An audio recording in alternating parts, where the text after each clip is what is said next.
And our guest is former Australian under-21 rugby rep and Australian schoolboys coach, Michael Broad. Michael's recently spent some time with arguably the greatest rugby club in the world, as far as I'm concerned, the mighty Crusaders, just fresh off their 7th title win in a row. And Michael, thanks for joining us on Absolutely Famous. I just shake my head in wonderment how they did it, being so depleted. 7 All Blacks out. Yes, they certainly were under the pump in regards to their player depth, but I think it's a great reflection on their organisation, John, how they're able to just keep bringing players of great substance, not necessarily of brilliant skill, but substance in terms of the people, that the players that they are, in terms of their personal characteristics. And I think that's what holds them in great stead. I don't think anything they do on the field is a fluke. After spending some time in the organisation, you just know that everyone's on the same journey, everyone's on the same path, and they're all helping each other to get to the goal, which was their 7th title in a row. Well, you are absolutely qualified to comment on the Crusaders because you've just recently spent 2 weeks with them. How good would that have been? And just give us a few insights into your experience there. Yeah, John, it was the Crusaders run a program called the International Crusaders Academy, and what it is, it invites international coaches from all around the world to the Crusaders for 2 weeks, and we're basically immersed within their organisation and structure, and we're accepted in as though we're part of the furniture, which is, I think, one of their key characteristics and one of the key elements that make them so successful. So there was 2 Australians, there was only 1 Kiwi, and the rest were all from all over the world. We had coaches from Canada, America, Newfoundland, British Columbia, Sri Lanka, Portugal, Spain, Italy, and Scotland and Ireland. And so it was a wonderful, licorice all sorts, as I would call it, and just great people. Everyone got on so well together, and just learning what people do in different parts of the world and different roles that they have was a great experience. And as I said, we were all accepted into that organisation for the 2 weeks we were there. Right from day one, we were told to, if their door was open, walk in and say hello and ask any questions we wanted to. See, that's a classic example of why they're so good. They're not blinkered in their outlook, aren't they? They welcome outside and ideas. Correct. Their key philosophy is sharing, John, and they get that from Wayne Smith. I think they really use him as the key founder of their concept of sharing, and they don't want to be isolated. They want to bring people in, explain how they do things. So they have the mentality that if they share and they can bring other people up to a high level, well, then they have to reach an even higher level. So they have to go into what they term their growth mindset to really advance themselves. So you just keep getting the sharing up to a level, and then the Crusaders go up again and they share again, and all of a sudden it's just a ladder effect that they step after step, and you just keep rising to the top. And I think that's extremely commendable, because I don't think there are many organisations, be it rugby, be it sport, be it business, that would want to share a lot of their intellectual property. No, it's quite amazing. And of course, you got to meet Razor Robertson, the incoming All Black coach. What did you make of him? Did he give you any pearls of wisdom? Look, we heard from everyone in the organisation, from the CEO right through to the bagman who cleans the boots, cleans the sheds, because they saw that we needed to hear from everyone in the organisation, and no one person was put up as being the be-all and end-all. And that was the key lecture. So every lecture had its point, had its purpose, and had its real crux of why their job is so important to the Crusaders. Certainly, talking to Scott Robinson, he spoke about his first few years in their job, and that he wanted to really be hands-on with the coaching. And then after 3 years, he started to release and delegate those roles, and he became more of the overseer and man manager, and take more of a link with the organisation side of things within the Crusaders. So yeah, look, he just spoke about being honest with yourself, coach. Don't try to coach like someone else. Be yourself in anything you do. And the simple thing is, he said, there's no magic wand to winning. The magic wand is work ethic, and being fast, being strong, and being attention and having that attention to detail. They're probably the three things I took from him. Yeah, I was going to say the attention to detail to me seems one of the things I really hard on, because you notice when those new boys come in, even if they haven't played at all, they just gelling like they've been there all season. Yes, well, they have a really good philosophy when they bring the players into their academy. Their first year is what they call the learn year. The second year is their growth year, and then the third year is their leadership year. So the whole concept is they're starting to learn why they're there and what's important. Then they grow into the organisation, and then they're expected to go back and lead the new first years in the academy. And that filters right through to their senior squad. So their senior squad is seen to be exactly the same as their academy in terms of they make sure that they're linking with those young guys, they're teaching them and helping them grow through their 3 years in the academy, so that they would have an 80% success rate of academy players into their super side. So that's a great figure, I think, that shows how good they are in being able to sort of really get those guys on side, get them on the same journey as the senior players, and they don't lose that many. No.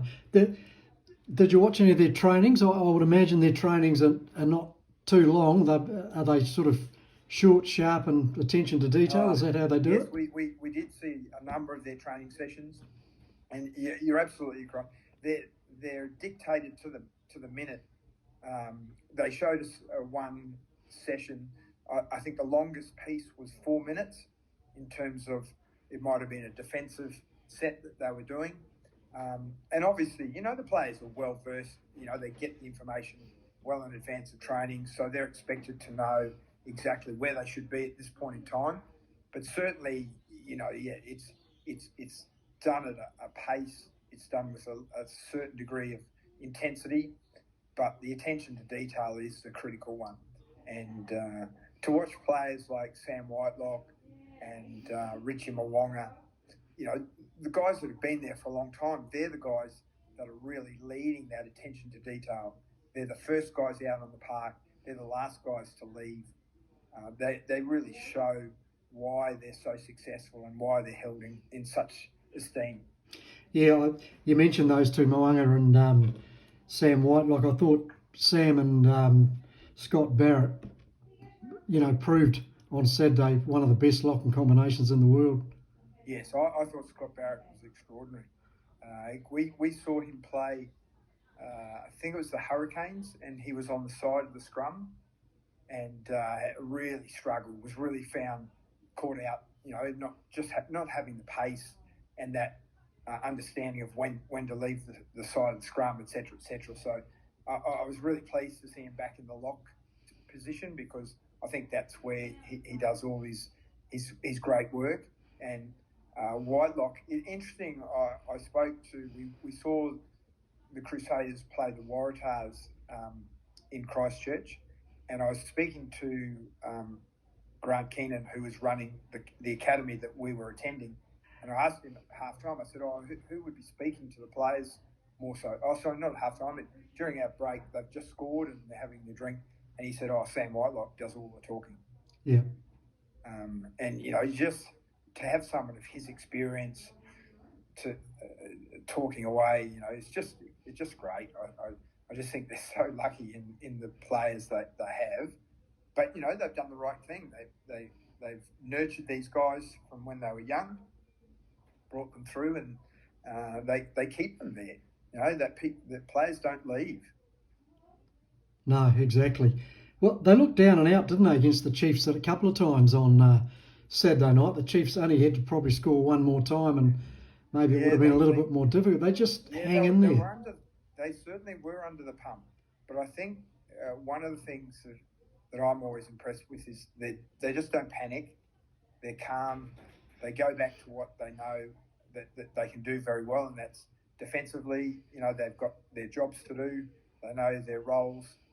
And then at one stage, it was 2015 and it'd been a bit of an arm wrestle, and they just went into this piston pattern where they just went left, then went right, then went left, then went right, and they just, we'll just keep doing this until we get the penalty. And the penalty came, and the try eventuated after a few line-outs. So, they were just smart. They knew that they probably were running out of gas, and they didn't want to go lateral. Because if they did lose the ball, chances are, the Chiefs could have regained possession and put them under a lot of trouble. But I think they just decided, let's keep the ball really tight. We'll just do the simple things well, and we'll get a penalty, and then we'll go. Yeah, of course. Once they took the lead, I think it was 22-20 near the end. They basically just put the crusher on, didn't they? The Chiefs had the ball, but they were going backwards for about 5 minutes. It was really interesting. I think they went from the 10-yard line in the Crusaders' defensive half to inside the Chiefs' 22. Yeah. Just through tackling. When the penalty came. Yeah. Yeah. Exactly. The referee, Ben O'Keefe, of course, copped it from the losers, as referees always do, but I thought he, apart from the blatant forward pass, which surely the linesman would have seen, everything else was pretty much spot on. Yeah, he was very nitpicky, but and that's fine. But as soon as you start picking on things, you've got to stay with it the whole game. And I thought he was fair in terms of both sides. I think the last penalty was a mistake because I'm pretty sure it was Scott Barrett.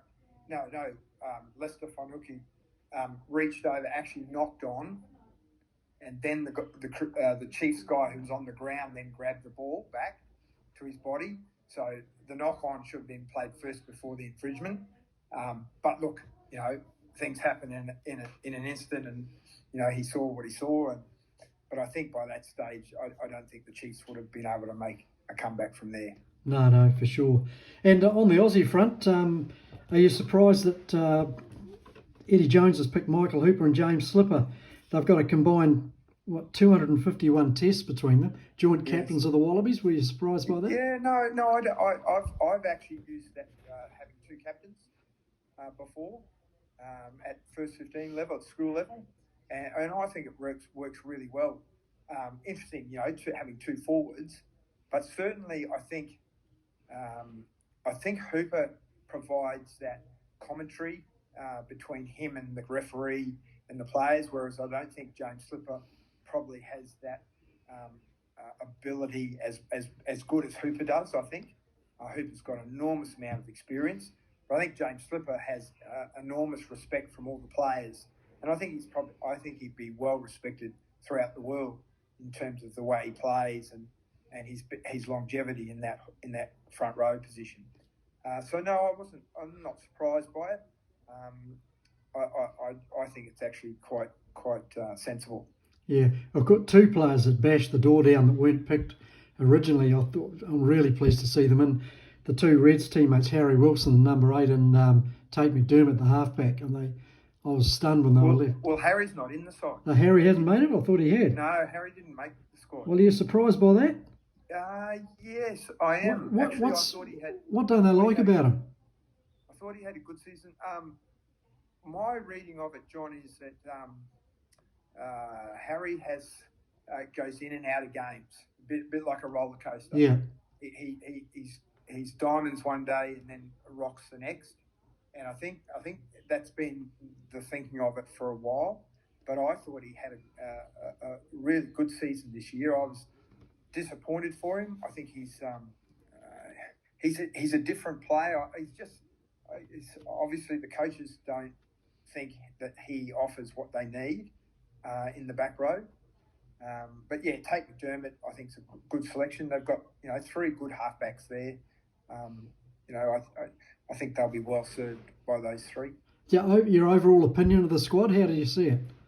I think it's there's a good mixture of very experienced players, some youth, guys who've had a number of tests but not too many, and then you've got the debutants. So I think it's a good mix of the old guys who have been there a little bit and the untried.